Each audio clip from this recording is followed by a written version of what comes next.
say na in kan tram china a to pa be don nga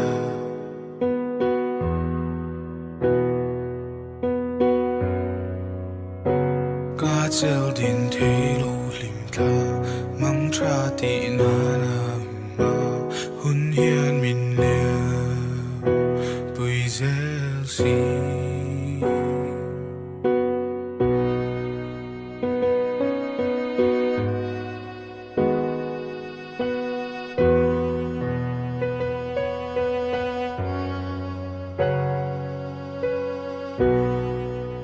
Shia drink nan se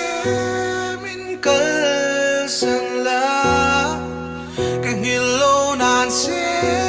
ga clear kirang Kanun ilak Akaum hiyan at kiyang ang kator na hi Kasangalay kumayan Kalyam puy don kanun hi in ruag re takhi katar ben sen eme ni hian limla